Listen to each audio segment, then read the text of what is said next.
Ready. Right, morning everyone, and thank you for your patience. There were quite a few people jumping on the call, so we just gave everyone a couple of extra minutes. So thank you very much. Good morning everyone, and welcome. Thank you for joining us today for the Securing the Future Digital Market Engagement Briefing. My name is Gordon Guy. I'm the digital lead for the Securing the Future program, and acting as today as MC for the session. I really appreciate you all taking the time to join us as part of this important market engagement. I think just by way of sort of context setting, today's digital market engagement assessment is an opportunity for the program to share our vision, the context and just challenges we face at Airedale, particularly as we progress towards the new hospital at Airedale, and exploring what intelligent, digitally enabled technologies could look like in the new hospital, whilst focusing, I think, today on a single patient room. I think just by way of just some housekeeping points before we start, the session has been delivered as a webinar briefing. I think given the large number of people on this call, there will be opportunities to follow up via an engagement questionnaire rather than sort of a live Q&A at the end of the webinar. Details on the next steps and timelines will be covered later in the session. Thanks, Laura. Now, we're joined today by colleagues from across the Securing the Future program. They cover program leadership, clinical design, digital strategy, and delivery. The team will take you through each of the sections in turn, and they are Alistair Stewart, who's the program director. We have Anne Stanton, who's the deputy program director and clinical design lead. Myself as the digital lead, and Laura Harrop as our digital project manager. In terms of today's agenda, it'll be structured across four sort of main areas. Firstly, the trust and scheme overview. Alice will be able to provide where we are in terms of a scheme. Hospital to clinical designs, focusing around a single patient room. The trust's sort of digital ambitions and how it aligns with Hospital 2.0. And lastly, key areas for engagement and next steps.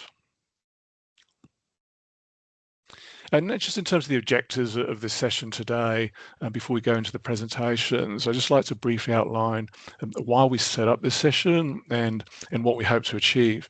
The objectives of today's briefing are evaluating those intelligent hospital capabilities, those IHCs, particularly the maturity of the local market and expected benefits from those technologies in a single patient environment. Benchmarking against best practice. So we're really sort of drawing on sort of national or global sort of digital insights, exemplars that could be adapted for Airedale. Really sort of inform our outline business case and future procurement activities. And just lastly, just to evaluate the market readiness to support the hospital, particularly sort of including opportunities and potential barriers to adoption of those technologies. I think this engagement today is a key input into how we shape our future digital ecosystem at Airedale. And I do just need to reinforce that this webinar isn't sort of a procurement exercise in any sort of shape or form. Thanks, Laura. I'd just like to begin with by just introducing Alistair Stewart, the program director.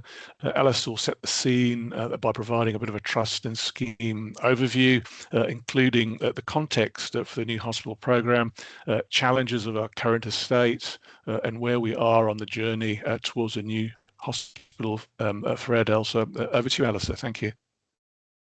Thanks, Gordon, and morning all. So I'm Alistair Stewart, as Gordon said, the Programme Director for the Securing the Future programme at Airedale. And wanted to start with a big thank you for your interest in today's call. Fantastic to see so many of you on the briefing, so thank you. And as Gordon said, I think keen to sort of kick off with a bit of a scene setting piece just to provide some context as to the trust, but also some overview to the Securing the Future programme. So first, a bit about the Trust, and for those less familiar with Airedale, Airedale is a district general hospital. It's located on the edge of the Yorkshire Dales, and the Trust covers quite a large geography. So it serves over 200,000 people across 700 square miles. And at the heart of that catchment is the hospital itself, which is a real anchor institution. We employ over 3,000 people in the patch. And to understand why we're building a new hospital, as the infographic sets out on the screen, over 80% of the current hospital is built with RAC. So those of you less familiar with RAC, this is the aerated concrete that was used extensively back in the 1960s, not just to build hospitals, but also schools and colleges. And RAC has a lifespan of circa 30 years. So you'll be able to tell we're well beyond that life expectancy now, sitting in 2026. So in order to maintain a safe operation of the hospital, the Trust has a programme of work to remediate that RAC risk. The Trust spends about £25 million per annum doing that to make the hospital safe. So if RAC was the driver, if you like, to building a new hospital, and the Trust was invited to join the new hospital programme in May of 23. You then fast forward to April 25 last year, and the government confirmed that Airedale would be a priority Wave 1 scheme on the new hospital programme. And we were given an indicative construction start date of between 27-28, and an indicative funding envelope as well of between 1 and 1.5 billion. Just sort of looking to the right of the slide now, I think it's really important to underline, whilst RAC is a key driver for having secured a place on the new hospital programme, it's by no means the only reason we're doing this. So this for me really is a once in a lifetime opportunity to build a state-of-the-art hospital that will be fit for the future and enhance that patient care experience. This is about the true transformation that we can deliver across clinical, workforce and digital, as well as that estates angle. And you'll hear much more from colleagues today describing that digital component as part of the transformation. If we could skip on to the next one, please. So it's always a challenge, I think, to succinctly try and describe the journey that we're on in terms of building that new hospital and all the work that's being undertaken. But this infographic attempts to show that at a high level. I think the first thing to sort of say is this is not a linear journey, as this might suggest on screen. There are lots of things happening in parallel as we move forward, but there are 5 fundamental key areas of work. And just to talk to those briefly. So the first is around where we build the hospital. And just to say, a lot of work's been undertaken to determine that the current Airedale site is the appropriate and best place to build a new hospital. There's been an awful lot of work that's gone on to understand the future needs of our population in terms of that demand from our population, but also the capacity needed to service that demand. And recognising that this is not just about serving the needs of the population today, it's about forecasting the needs of the population for the next 20 years. In terms of that second stage then, so getting the site ready, this is all about preparing the site in terms of those enabling works that will facilitate the build of the new hospital. And we'll talk about this a little bit more in the next slide, but this is covering components like building a new multi-storey car park for our patients and visitors and staff. It's about bringing power into the site, creating new access into the site, and making sure that the site is ready for construction of the new hospital to start. The third step then is around designing the new hospital, and my colleague Anne will go into this in much more detail later, but just a signpost, we are part of a national programme in terms of the new hospital programme, and we are being encouraged to align with the Hospital 2.0 principles, as I say, which Anne will go into much more detail later. think it's worth flagging as well, another key component of this is around the use of modern methods of construction. So a lot of the hospital will be constructed off-site in factories and sort of brought to site to construct. And then the final two steps on this slide are around the planning consent and then ultimately building the hospital. And then if we could skip on to the last slide, please, Laura. So just keen to give you a feel for the scale of the site. This is an aerial view of the Airedale site as it stands. As you can hopefully see, the existing hospital currently covers much of the existing site. So there's a real emphasis around how do we unlock this site to make it ready for development. And this was the sort of getting the site ready or enabling works that I alluded to. There's an awful lot of work behind that in terms of decanting services and freeing up effectively half of this site, where we plan to create a site of two halves where we have a functioning hospital on the right of this site plan as you see it, and then to the left is a dedicated construction zone for the new hospital.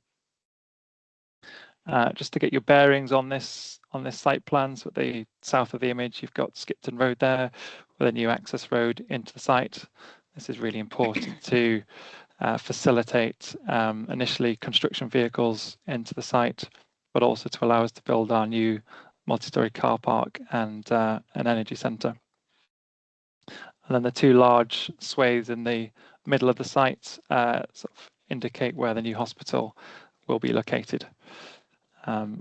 So with that, if I can hand back to yourself, Gordon.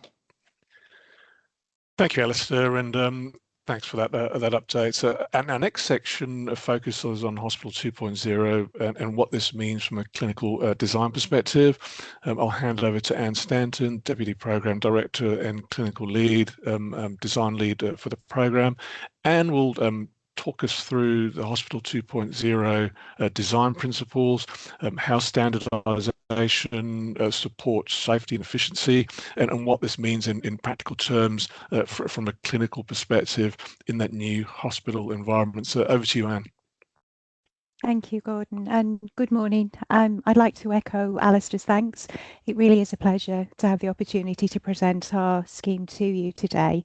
Can I have the next slide, please, Laura? So when I say that many of you will already be very familiar with the Hospital 2.0 design principles that are driving the new hospital programme. Simply put, the principles are aligned with delivering build efficiency and improving patient care and safety in the new facility.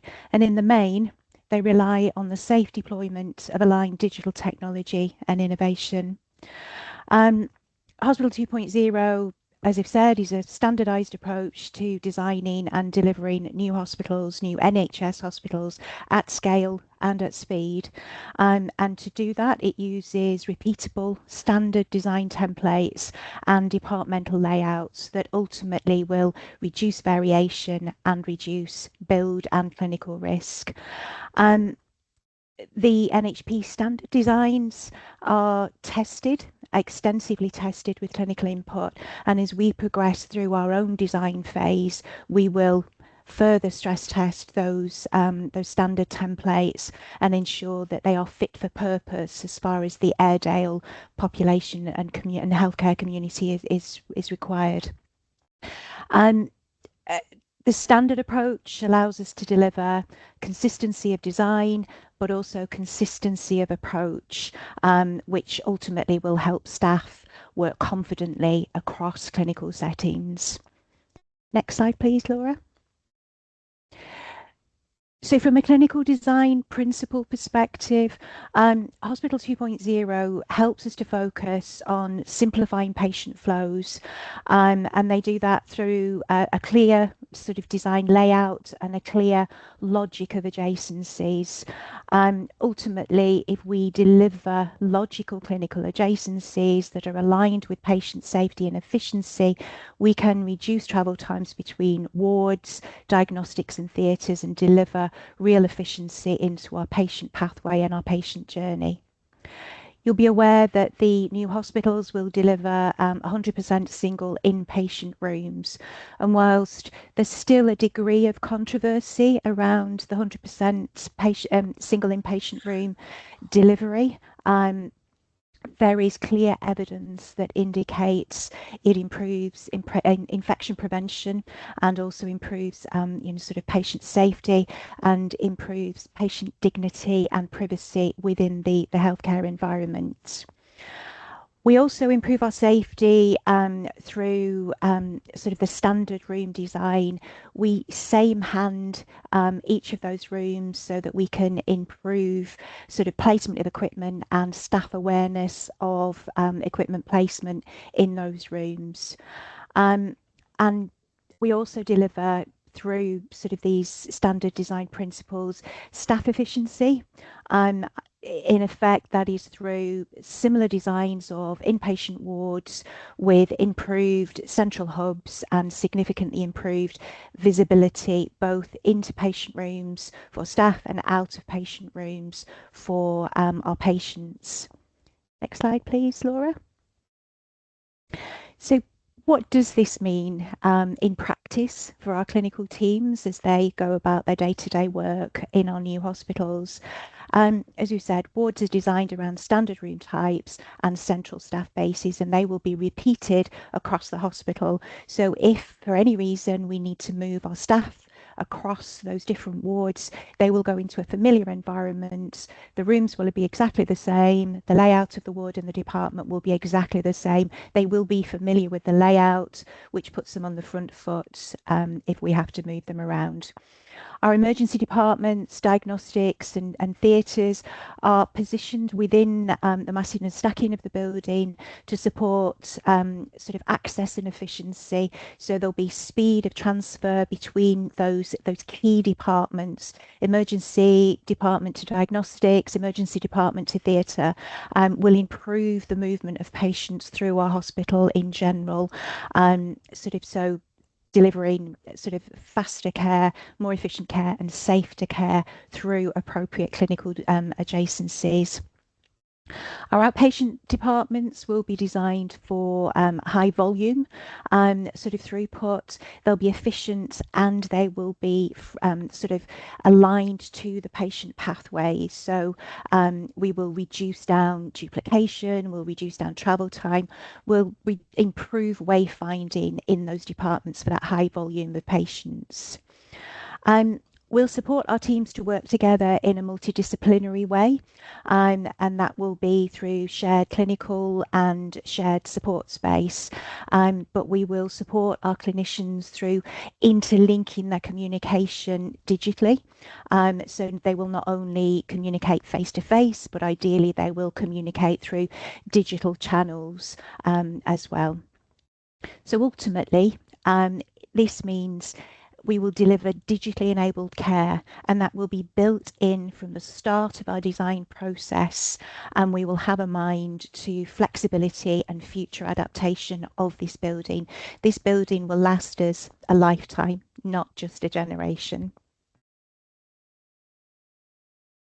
Back to yourself, Gordon. Thank you, Anne. We now move into the digital dimension of the programme, probably my favourite piece, really, which is central to today's sort of market engagement. I'll just transform myself into sort of presenter mode for this section.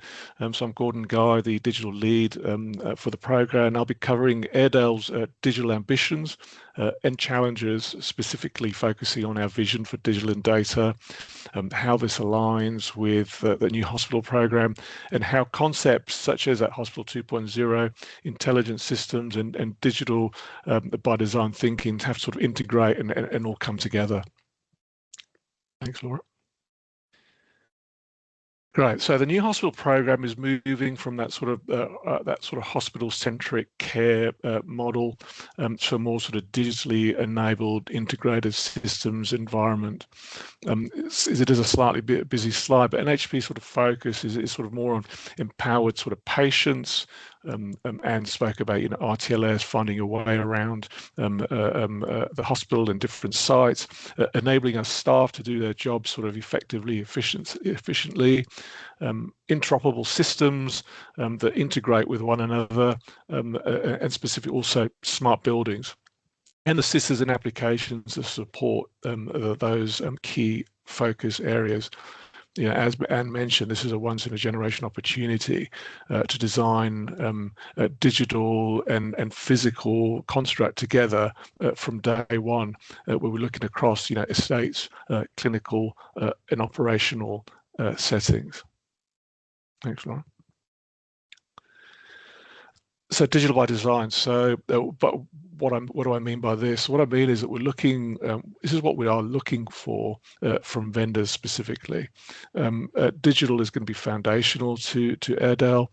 It's not something that's going to be added on after the building is sort of designed and constructed. We're currently designing new pathways. Anne's team has been really focused on those sort of pathways and workflows, especially also from the transformation team, and the technologies in parallel to the construction of the new hospital.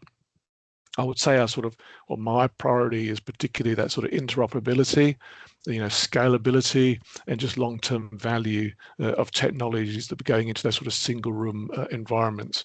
I'm particularly interested in suppliers that can provide platforms and ecosystems, and trying to sort of move away from that sort of isolated standalone sister solution or application.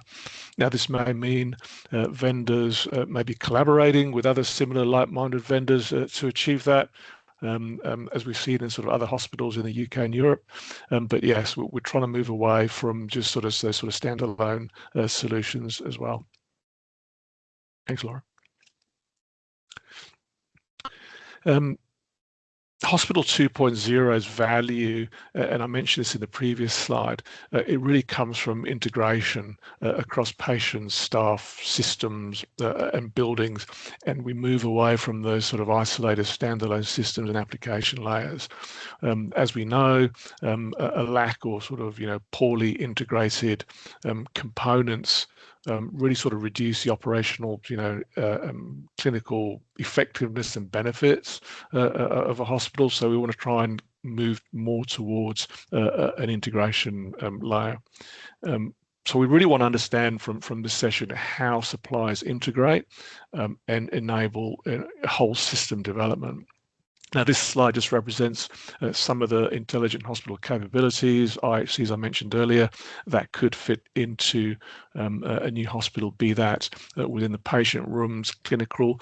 They're called sort of, fabric, footprint, and flow type technologies, and those are described in this particular slide. It'll be worth noting for suppliers on this call that there is an EPR program currently in flight. The solution is Oracle Cerner Millennium and has an implementation date around October, November 2026. At the very least, any sort of new technologies that we want to try and bring into the new hospital need to integrate with this instance of EPR, be that through like an ADT feed, API, or an HL7 message. And hence, we now want to test this vision with the market.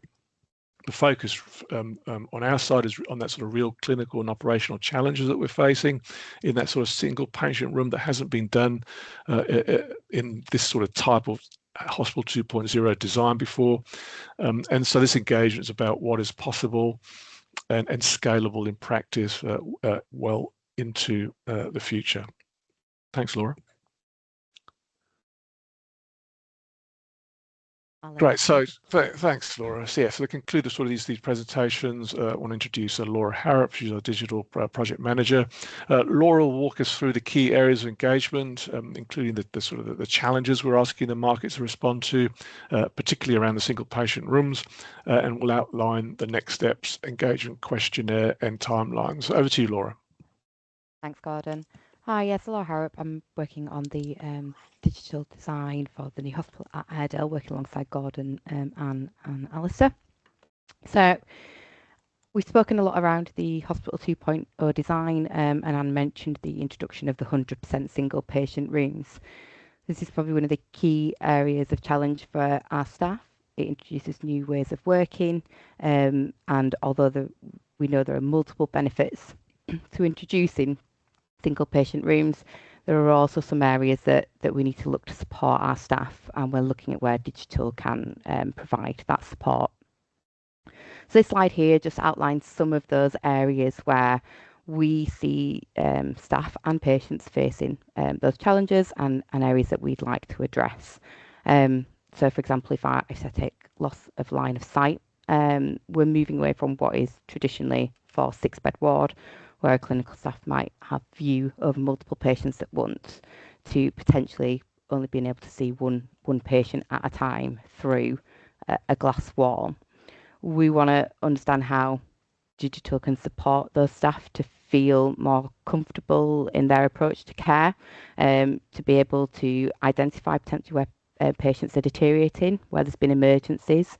We've got falls on here. You know, there's a possibility that patients could either be at risk of falling or have had a fall, and that a clinical staff has not been able to see that due to that loss of line of sight. So we want to understand where solutions can support those key areas around there. I suppose linked to that then is around the potential increase in demand of call bells, where patients themselves can't see staff. Are we going to see an increase in the ringing of those call bells, which then kind of leads to alarm fatigue, but also being able to understand what really is an emergency and what is not, what is simply just that a patient, for example, would like a glass of water.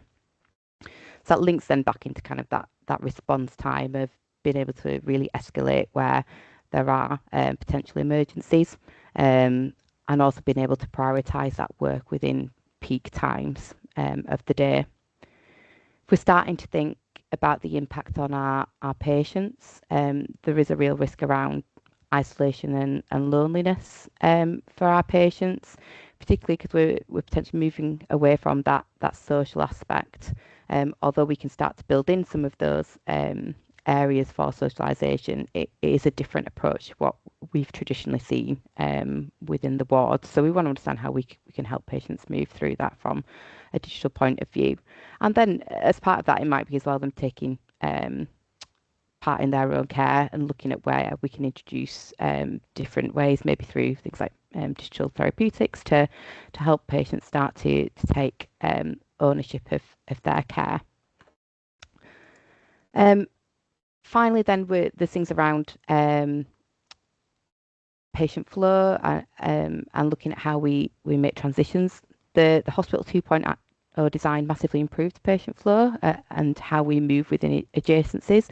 But it's, I suppose, that transition between different stages of care, particularly associated with single patient rooms, and how that could become more complex as we move into this area of the ward. So what are the next steps for us from here? So we're going to be sharing an engagement questionnaire at the end of this session at some point today. Within that, we'd like to understand how solutions can address some of those challenges associated with single patient rooms. For us to be able to start to build that into our ways of thinking and also understand the art of the possible. What actually can we achieve through digital solutions that's going to provide assurance to our staff, but also make sure that we're designing the right things for our staff and patients. The hospitals themselves, we're looking at 2030 plus for opening. We understand that technology changes massively within those timeframes, so we want to understand kind of what's the maturity, scalability, future readiness of these solutions. We're already seeing that AI is emerging across multiple areas as a key theme across both the NHS and other industries. So we'd like to understand kind of where we see these things heading and what's that going to look like within the future. Gordon's already touched around kind of integration, which is a key element of this design. as you mentioned, we've got our EPR launching in October. That's going to be a kind of keystone around each of our digital solutions. So we need to understand how products can interact with both the EPR but other digital solutions as well across the trust, and I suppose providers' approach to integration and operability across different areas. And then finally, just around kind of innovation and learning, we know that there are other healthcare systems, not just the NHS, that are actually quite a fair bit more advanced than us. We'd love to see key areas, examples of where potential solutions have been introduced into the NHS, but also if we can take learning from those other healthcare systems as well, that would be really useful for us to then start building again that art of the possible of what actually can we deliver in line with Hospital 2.0 as part of our hospital design. So timelines from here, as I said, the briefing is being on now. We will be posting up a recording of this briefing onto our website, which we will share a link to that page with the engagement questionnaire. That'll probably go up over the next few days, just as we get that downloaded and linked up to the page. The questionnaire itself, it's a short questionnaire, 10 questions, 10, 12 questions max on there. We ask if you could just have a look through. This gives us an opportunity for us to, I suppose, have an introduction to you as a supplier and to your solutions that you can bring, and gives us an opportunity to review that in line with our hospital design as well. The closing date of that questionnaire is around 31st of May. And from there, we will do a review of the responses and then further evaluate if we need to do any further market engagement. This is, as Gordon said, it's not leading to any procurement activity. This is a really early market engagement for us to start to understand kind of the market, the art of the possible, and get some introductions to different suppliers that are available through the digital marketplace. Thank you, Laura, and thank you to all our presenters today. I think in closing, as I mentioned earlier, it's not about sort of specific products or solutions at this stage. It's more about an open, sort of constructive engagement, just helping us understand what the market can realistically offer as we try and design and deliver digitally enabled intelligent hospitals for Airedale in that sort of single patient room environment. We're deliberately sort of engaging early because we want to test and sort of validate our assumptions. I think learn from innovation and best practice, and sort of understand sort of maturity, scalability, and readiness of those technologies in the new hospital, and really just to ensure that our future business case and procurement approaches are sort of grounded in sort of reality and informed by the market.